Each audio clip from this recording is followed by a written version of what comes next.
Hello friends, स्वागत है आप सभी का एक नए वीडियो में। आज हम लोग चर्चा करेंगे इकोलॉजिकल सिस्टम थियोरी जो कि यूरी ब्रॉनफेन-ब्रेनर ने दी थी। और इस थियोरी में जो की पॉइंट्स होंगे जो कि एग्ज़ाम के पॉइंट ऑफ व्यू से बहुत ही इंपॉर्टेंट होंगे उसको खास तौर पे हम लोग डिस्कस करेंगे। हालांकि बाकी थ्योरीज को देखा जाए तो इस थियोरी से क्वेश्चंस जो है वो कुछ ही निकल पाते हैं, लेकिन क्वेश्चंस ज़रूर रहते हैं और बहुत शॉर्ट है ये थियोरी, इजी टू अंडरस्टैंड है, बहुत ज़्यादा इसमें टफ कॉन्सेप्ट्स भी नहीं है। लेकिन जो भी कीवर्ड्स हैं उसको हम कोशिश करेंगे आज अपने इस स्लाइड्स के थ्रू आपके साथ शेयर करने के लिए। तो चलिए पहले बात करते हैं कि कौन थे यूरी ब्रॉनफेन-ब्रेनर।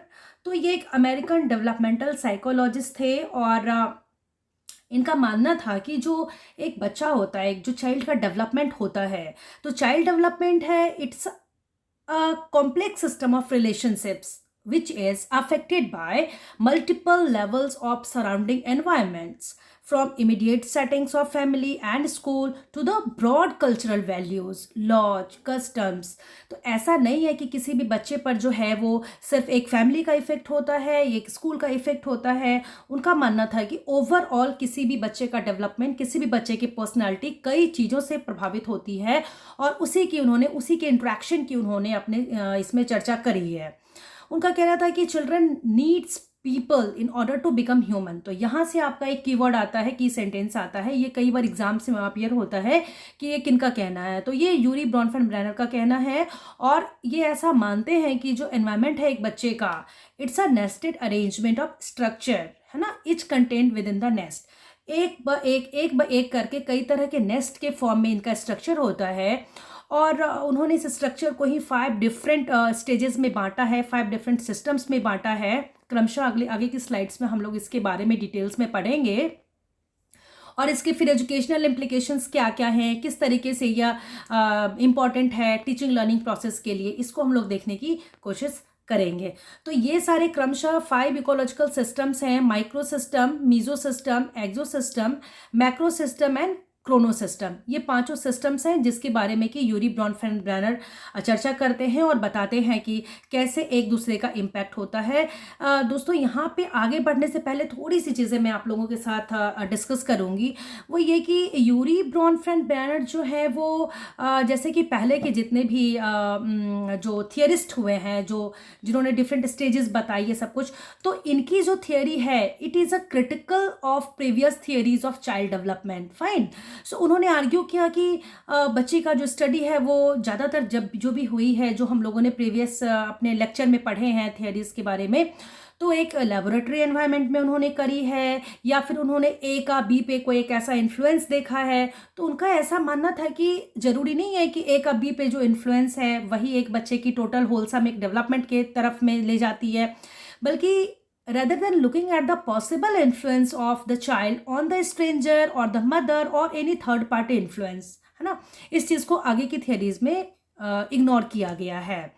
और ब्रॉनफेन-ब्रेनर ने मेंटेन किया कि जो लेबोरेटरी फीचर है रिसर्च के, क्योंकि कोई बच्चा लेबोरेटरी में नहीं रहता है, कोई बच्चा जो है वो एक्चुअली जिस एनवायरनमेंट में रहता है, जिस एनवायरनमेंट में डेवलप होता है, ये उसकी बात करना चाहते हैं। तो इनका एक क्रिटिक है कि भाई पहले की जितनी भी थियरीज हुई है, डिस्कस हुई है, एक लेबोरेटरी में उन्होंने एक्सपेरिमेंट किया है, उन्होंने कुछ समूह पे एक्सपेरिमेंट किया है और that is not the actual environment in which a child live in. यहाँ आपको क्लियर हो गया होगा। तो ब्रॉनफेन-ब्रेनर ने रिकॉग्नाइज किया कि multiple aspect of developing child है, तो वो he looked beyond individual developments, you can say, taking into account the wider influencing factors and the context of the development. So this is all about the theory of ecological system theory। तो एक नाम अपने आप में important है कि कौन सी theory दी थी उन्होंने और किस तरह की बातें करी है। एक और चीज़ यहाँ पे मैं आपको बता दूँ फ्रेंड्स कि एक तरीके से आप ये कह सकते हैं, हमने पीछे के वीडियोस में, यदि आपने नहीं देखी हो तो आप प्लीज़ हमारे वीडियोस को देख सकते हैं, जो सोशल लर्निंग थियरी पढ़ी है बंडूरा की और लेव वाइगोट्स्की की जो हमने सोशो कल्चरल थियरी पढ़ी है, हाँ, उसका एक्सप्लिसिटली और इम्प्लिसिटली थोड़ी सी चीज़ें उन्होंने इसमें कंसिडर की हैं। फाइन। तो ऐसा नहीं कह सकते कि पीछे की सारी थियरीज को इन्होंने एक सिरे से नकारा है। बात करते हैं वन बाय वन हर एक सिस्टम की। ये एक डायग्राम है, एक रिप्रेजेंटेटिव डायग्राम है जो कि पूरी इस थियरी का क्रक्स है। और अभी आप इसको देखें तो मैं रैंडमली अभी इसके बारे में जरा सा एक आपसे शेयर करूंगी, फिर जब हम पूरी स्टेजेस के बारे में पढ़ लेंगे फिर आप एक बार वापस से इस इमेज पे आना and then you will be able to understand this image more clearly and more vividly. Fine.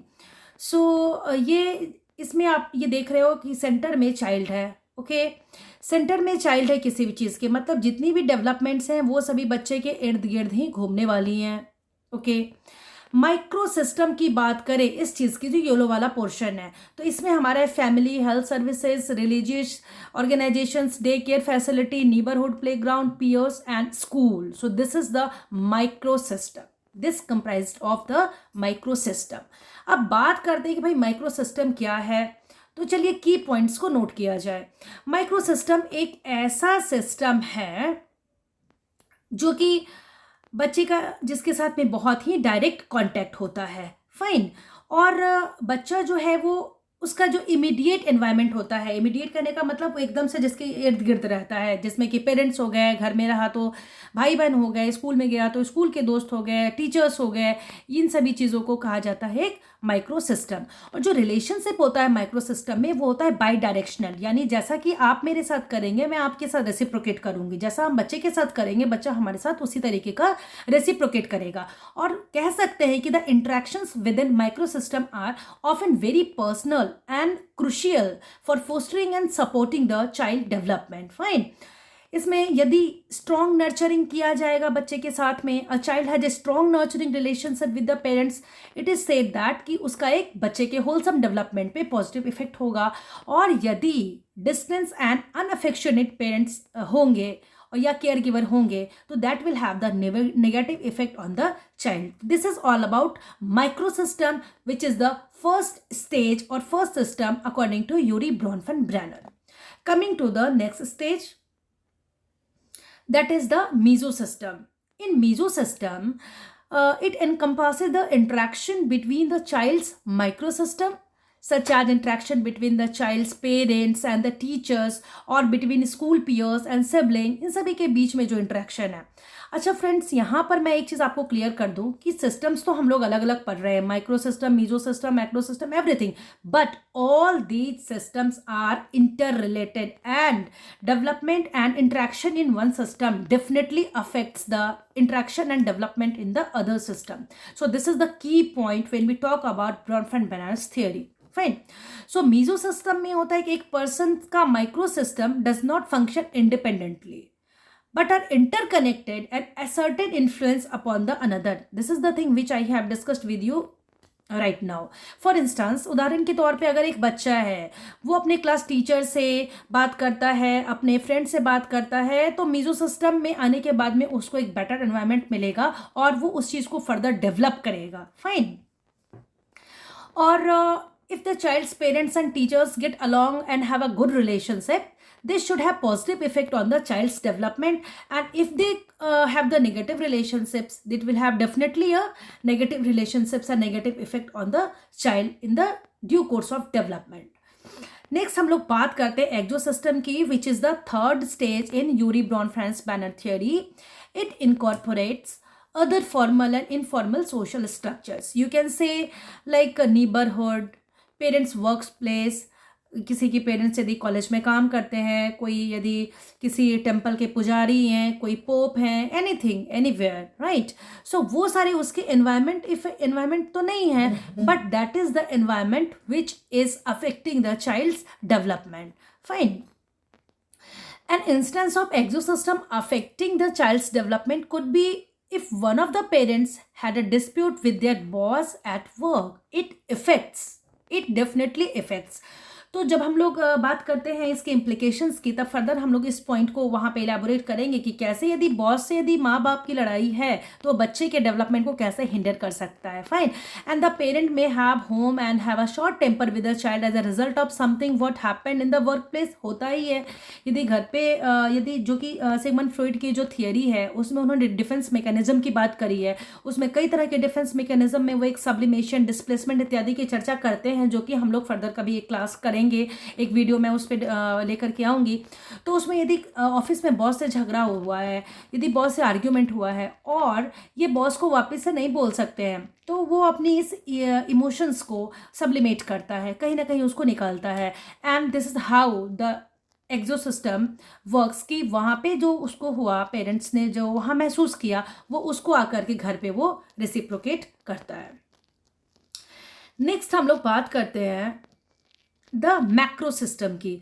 Macro system is a component of theory which focuses on how the cultural elements affect a child's development, such as socio-economic status, wealth, poverty, and ethnicity. तो cultural development की जो impact है उसकी बात वाइगोटस्की भी करते हैं, और हमने वाइगोटस्की की थियोरी डिटेल में पढ़ी हुई है।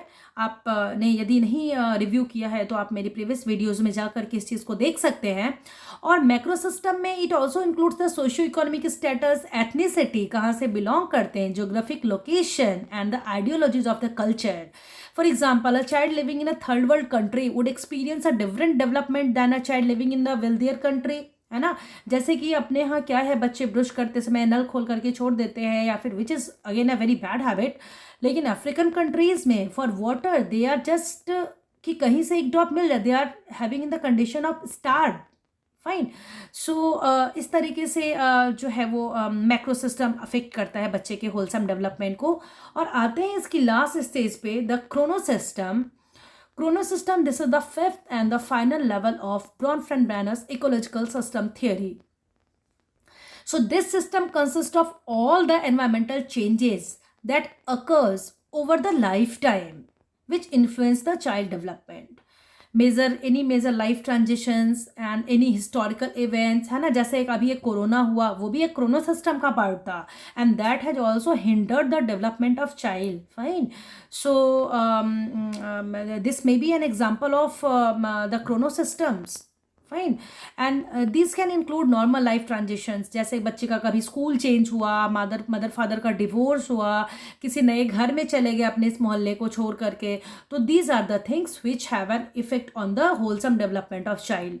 अब जब आप इस इमेज को देखते हैं फ्रेंड्स, तो अब आप यहाँ पर आकर देख सकते हैं कैसे micro system, meso system, exo system, macro system and chrono system ये एक दूसरे से, हालांकि इसमें मैंने जो रिंग्स जो बना करके दिखाया गया है, रिंग्स डिफरेंट कलर के हैं, but it doesn't mean that it is not dependent on each other. Every development, every system is dependent on the other system. Microsystem is dependent on mesosystem as well as exosystem and the other two systems. So very briefly, I have covered everything about Bronfenbrenner's theory of development.